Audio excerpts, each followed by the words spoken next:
Hello मेरे प्यारे students, आज हम रिलेटिव वेलोसिटी में देखेंगे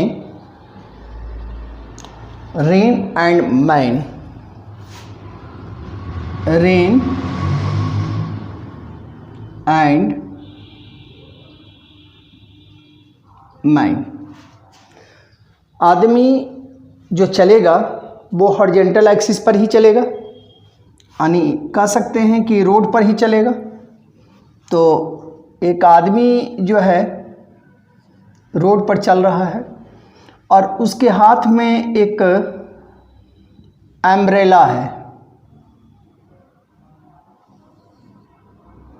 ये अम्ब्रेला है। मान लीजिए कि बारिश हो रही है। क्लियर? तो ये बारिश हो रही है। आदमी की वेलोसिटी हॉरिजॉन्टल एक्सिस पर होगी, UM मीटर पर सेकेंड। वेलोसिटी ऑफ माइन, बारिश की जो वेलोसिटी है वो VR। अम्ब्रेला अपने सेफ्टी के लिए आप इस फॉर्मेट में लगाएंगे और यहाँ से अगर एक वेक्टर लाइन को ड्रॉ करें तो इस फॉर्मेट में आएगा। इसका मतलब ये हुआ कि आदमी जब चलेगा तो उस समय रेन की जो वेलोसिटी होगी वो इस डायरेक्शन में होगी। यानी कहने का मतलब है कि ये डायरेक्शन होगा आपका थर्ड कोऑर्डिनेट। क्लियर? और ये जो वेलोसिटी होगी वो रेन की वेलोसिटी नहीं होगी। ये वेलोसिटी होगी velocity of rain with respect to man होगा। क्लियर? अब इसको अगर आप लिखते हैं कि velocity of rain with respect to man, तब ये हो जाएगा velocity of rain minus velocity of man. यहाँ पर अगर हम ये देखें कि VM इक्वल्स टू 0, अगर हम ये कहते हैं कि VM 0 है, तब उस समय velocity of rain with respect to man जो होगा वह VR होगा। मैग्नीट्यूड जो होगा VRM का, जो मैग्नीट्यूड होगा वह VR के मैग्नीट्यूड के बराबर होगा। इसका मतलब है कि जब आदमी अस्थिर होगा, या आप कह सकते हैं कि ऑब्जर्वर जब अस्थिर होगा, तो उस समय जो वेलोसिटी होगी, रेन की जो वेलोसिटी होगी वह ऑब्जर्वर के द्वारा वास्तविक वेलोसिटी कैलकुलेटिंग होगी। यानी आदमी जब अस्थिर रहेगा तो उस समय रिलेटिव वेलोसिटी जो होगी विथ रिस्पेक्ट टू मैन वह उसकी एक्चुअल वेलोसिटी होगी। अगर हम ये कह दें कि VM greater than 0, VM greater than 0, तब ये हो जाएगा VRM equals to VR minus VM। यानी उस समय आदमी के द्वारा जो वेलोसिटी ऑब्जर्व होगा, आदमी उस समय वेलोसिटी जो वॉच करेगा वह रेन की वास्तविक वेलोसिटी नहीं होगी, यानी वो एपरेंट वेलोसिटी होगी, वो रिस्पेक्टिवली वेलोसिटी होगी, और इसको हम कहते हैं रिलेटिव वेलोसिटी। इसको हम न्यूमेरिकल के थ्रू समझने की कोशिश करेंगे। तो चलिए अब हम एक न्यूमेरिकल इस पर देखते हैं। इसका सॉल्यूशन हम देखते हैं। To a man walking at rate 2 km/h, the rain appears to fall vertically. When he increases his speed 4 km/h in the same direction to his motion, rain appears to meet him at angle 45 degree. Find the real direction and speed of the rain. चलिए, इसका एक आदमी है जो 2 km/h से चल रहा है। तो ये दोस्तों, ये मेरे प्यारे स्टूडेंट्स, ये जो चलेगा ये रोड पर ही चलेगा। तो रोड पर ये चल रहा है। इसकी जो वेलोसिटी है वो है 2 km/h। क्लियर। इस समय अपीयर्स यानी अपीयर्स मतलब रेन की अपीयर्स वेलोसिटी जो है वर्टिकली वेलोसिटी है, यानी यह जो है वर्टिकली देखता है, वेलोसिटी देखता है नीचे गिरते हुए। तो यह जो वेलोसिटी होगा यह रेन की वास्तविक वेलोसिटी नहीं होगा, जैसा कि कंसेप्ट में हमने पढ़ाया है।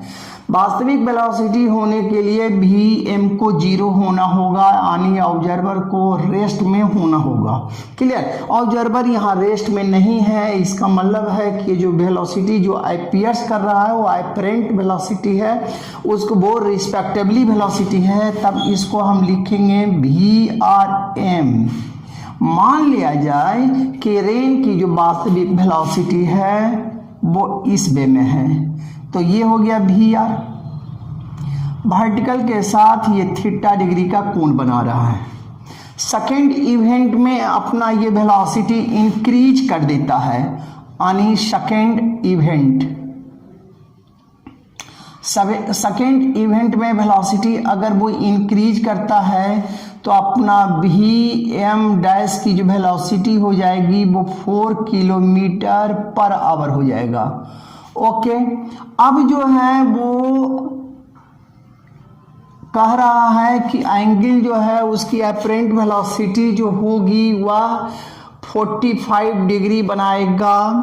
ठीक है, रियल डायरेक्शन 45 डिग्री बनाएगा। तो ये जो Vrm है इससे जो देख रहा था उससे वो 45 डिग्री का कोण बना रहा है।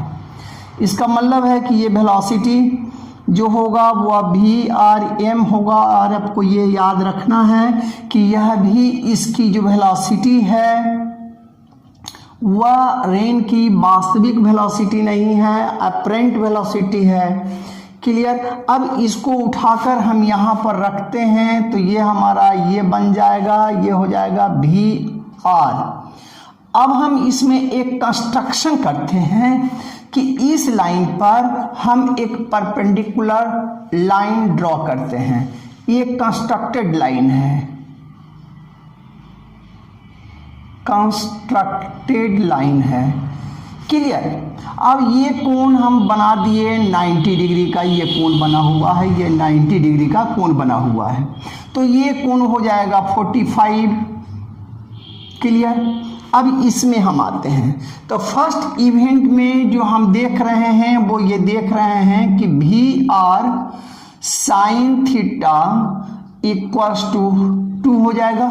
इसका कंपोनेंट हम इस पर ले लिए। अब सेकेंड में हम क्या कर रहे हैं कि इसका कंपोनेंट हम इस पर ले रहे हैं। क्लियर। तो दो फॉर्मेट लेकर हम बना रहे हैं इसको, ये रिजल्ट है। क्लियर। तो ये इसके साथ ये एंगल बना रहा है, दूसरा ये है, तो ये रिजल्ट एक तरह का है। तो उस पर हम लेते हैं कि Vr sine 45 plus theta, okay, equals to इसका कंपोनेंट हम इस पर ले लेते हैं। तो ये हो जाएगा V'm cos 45। ओके, एक इक्वेशन ये और दूसरा इक्वेशन ये। अब दोनों को हम लिखते हैं कि from equation first and equation second. Okay, तब ये हो जाएगा Vr साइन 45 प्लस थीटा बटा Vr sine theta equals to V'm cos 45 by यहाँ Vm है, इसको आप लिख सकते हैं Vm या 2 लिख सकते हैं। क्लियर। अब ये हम तोड़ देंगे, पहले तो ये कट जाएगा, तो ये होगा साइन a प्लस बी यानी sine 45 into cos theta, okay, plus cos 45 into sine theta बटा साइन थीटा। ओके, यहाँ हो जाएगा 4 और ये हो जाएगा 2 और cos 45 का हो जाएगा 1/√2, ये कट गया, ये आ गया 2। अब यहाँ से ये आ जाएगा cot और ये आ जाएगा, तो यहाँ पर आ जाएगा 1/√2, क्लियर। ये हो जाएगा cot थीटा, क्लियर। ये cos 45 हो जाएगा 1/√2, ये sin थीटा इसके साथ कट जाएगा, तो ये 1 आ जाएगा, और यहाँ आ गया 2/√2। ये फॉर्मेट आपको मिला cot theta plus 1 equals to 2। यहाँ पर आपको मिल गया cot थीटा इक्वल्स टू 1, इसलिए थीटा इक्वल्स टू 45 डिग्री आपको ये मिल गया। अब फ्रॉम इक्वेशन फर्स्ट से अगर आप लिखें कि फ्रॉम इक्वेशन फर्स्ट, तब आप लिखेंगे कि B R sine theta equals to 2। साइन थीटा का वैल्यू आ गया बाबू 45, तो साइन 1/√2 इक्वल्स टू 2, इसलिए V R equals to 2√2 meter पर सेकेंड। यहाँ पर रेन की वास्तविक वेलोसिटी निकल गया, एंगल भी निकल गया। एक तरीका तो हमारा ये है कंपोनेंट मेथड। एक दूसरा तरीका भी इसका बनाया जा सकता है जो वेक्टर मेथड से होगा। चलिए हम दूसरे तरीके की भी बात कर लेते हैं, दूसरे तरीके को भी हम समझ लेते हैं कि दूसरा तरीका से कैसे ये बनेगा। ठीक है, ये क्वेश्चन या ये सॉल्यूशन आपको एससी वर्मा में है। एससी वर्मा इसी तरीके से वो सॉल्व किया गया है उस न्यूमेरिकल को। अगले वीडियो में हम लाएंगे रिवर एंड स्विमर का न्यूमेरिकल। अगर हम